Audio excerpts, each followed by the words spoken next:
राजस्थान के पश्चिमी रेगिस्तान में जहां थार की तपती रेत और सूरज की चिलचिलाती गर्मी हर कदम पर जीवन को चुनौती देती है, वहां भारत पाकिस्तान सीमा के निकट बसा है रामसर गांव। यह गांव केवल एक बस्ती नहीं बल्कि एक प्राकृतिक चमत्कार का गवाह है। यहाँ पर 100 से अधिक बेरिया जिनका मीठा पानी न केवल रामसर बल्कि आसपास के 30 से 40 गांव की प्यास बुझाने का स्रोत रहा है। जहां रेगिस्तान में पानी की एक बूंद भी स्वप्न सा प्रतीत होता है, वहां इन बेरियों का मीठा पानी किसी देवीय वरदान से कम नहीं है। लेकिन आधुनिकता की चकाचौंध और समय के थपेड़े ने इन बेरियों को विलुप्ति के कगार पर ला खड़ा किया है। यह कहानी रामसर की उन बेरियों की है जो राजस्थान के जल संकट के बीच एक उम्मीद की किरण है और जिनके संरक्षण की जरूरत आज पहले से कहीं ज्यादा है। रामसर की बेरिया कोई साधारण कुएं नहीं है, ये छोटे छोटे गोलाकार गड्ढे हैं जिन्हें रेगिस्तान की रेत में खोदा गया है और आश्चर्यचकित रूप में इनके मीठा पानी भरा रहता है। स्थानीय बुजुर्गों के अनुसार ये बेरिया कई पीढ़ियों से इस क्षेत्र की जीवन रेखा रही है। एक समय था जब आसपास के सैकड़ों गांव की महिलाएं सुबह शाम इन बेरियों पर इकट्ठा होती थी और वे अपने सिर पर मटके और घड़े संभाले मीलों पैदल चलकर यहाँ पानी भरने आती थी। जहाँ रेगिस्तान की धरती खारा और बेकार पानी देती थी, वहीं रामसर की इन बेरियों से निकलने वाला पानी शुद्ध और मीठा था। एक ऐसा रहस्य है जो आज भी वैज्ञानिकों और भूवैज्ञानिकों लिए कौतूहल का विषय बना हुआ है। एक बुजुर्ग ने बताया, अपनी आंखों में चमक लिए कहा कि मैंने बचपन से इन बेरियों से पानी पिया है। मेरे दादा परदादा भी यही करते थे। यह पानी केवल प्यास नहीं बुझाता, यह हमारी संस्कृति और जीवन का एक हिस्सा है। वहीं बताया कि एक समय था जब इन बेरियों से निकलने वाला पानी पूरे क्षेत्र के लिए पर्याप्त था, लेकिन अब कई बेरिया सूख चुकी है और कुछ का पानी खारा हो चुका है। रामसर की बेरियों का सबसे बड़ा आश्चर्य यह है कि यह एक ऐसे क्षेत्र में है जहां थोड़ा सा भी खोदने पर खारा पानी मिलता है, फिर भी इन बेरियों में मीठा पानी कैसे मौजूद है। स्थानीय लोग इसे देवीय चमत्कार मानते हैं। कुछ बुजुर्गों का कहना है कि यह प्राचीन भूजल स्रोतों का परिणाम हो सकता है जो किसी अनजान भौगोलिक संरचना के कारण यहाँ एकत्रित हुआ है।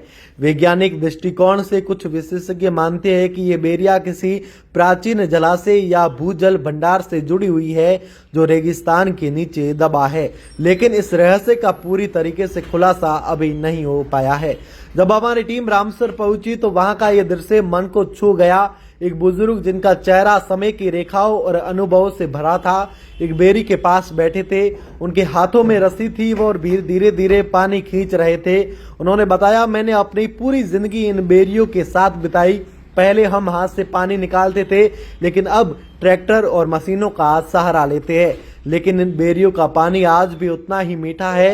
यह बुजुर्ग आज भी इन बेरियों से पानी निकालकर सैकड़ों लोगों की प्यास बुझाती है। आज के आधुनिक युग में रामसर की बेरिया संकट का सामना कर रही है। कई बेरिया सूख चुकी है और कुछ का पानी खारा हो गया है। स्थानीय पंचायत के कुछ बेरियों का पूर्ण निर्माण भी करवाया, लेकिन ये प्रयास पर्याप्त नहीं है। आधुनिक जल आपूर्ति योजनाओं जैसे नलकूपों और पाइपलाइनों ने इन बेरियों को महत्व को कम कर दिया है। फिर भी ग्रामीण महिलाएं आज भी इन बेरियों पर पानी भरने आती है, क्योंकि कई गाँव में नल का पानी अभी भी विश्वसनीय नहीं है। रामसर की एक महिला ने बताया कि हमारे गांव में नल तो आया, लेकिन पानी कब आएगा कोई भरोसा नहीं, इसलिए हम अब भी बेरी से पानी लाते हैं। वहीं पर राजस्थान के पश्चिमी क्षेत्रों में जल संकट की गंभीरता को दर्शाती है। जहां ये और बेरिया प्राकृतिक चमत्कार है, वहीं दूसरी ओर इनका संरक्षण न होना एक बड़ा चुनौती भी बन चुका है। राजस्थान का पश्चिमी क्षेत्र हमेशा से जल संकट से जूझता रहा है। यहाँ बारिश कम होती है और भूजल का स्तर लगातार गिर रहा है। ऐसे में रामसर की बेरिया केवल पानी का स्रोत नहीं बल्कि एक सांस्कृतिक और ऐतिहासिक धरोहर भी है और इसे बचाना बहुत ही जरूरी है। एक घड़े साल पुराना है, 100 साल से पहले पुराना है बेरे। अच्छा, तो मैं कितने बेरे रहे खुले पानी कितो चालू है? ये पता हार बेरी है खुला है, लाल है बुरी जोड़े। अच्छा, ये काम किसने करवाया बेरियों पर? सरपंच है। यहाँ लोग पानी भरने के लिए औरतें आती है या फिर कैसे आप पानी सप्लाई करते हो? औरतें भी आती है, टैंकर भी भरीता है, सभी होता है। कितने गांव की प्यास बुझाती थी ये बेरिया? ये पूरे गांव की है, हर घर के एक बेरी है, हर घर के एक बेरी है, अपने अपनी सबकी है। और लोग अभी भी इन बेरियों पर राज करते हैं क्या? हाँ, अपने अपनी का गवर्नमेंट की नहीं है, ये अपने अपनी आता है जो अपने अपनी साफ करता है। अच्छा, कितने बेरियों में मीठा पानी है और क्या यहाँ क्या देवी देवता का कुछ वास है क्या ऐसा? ये देवी का पड़ता है, यहाँ ये आता है मीठा पानी, वो उधर खारा पानी आगे। बस ये देवी का पड़ता है, मना नहीं करे, आपकी बेरी है तो हम मना नहीं करे, हमारी बेरी है तो आप पानी पियो, कोई मना नहीं है। उसमें 12 मास पानी रहता है बेरियों में? हाँ, 12 मास रहता है। कभी पानी की कमी नहीं होती बेरियों में? नहीं।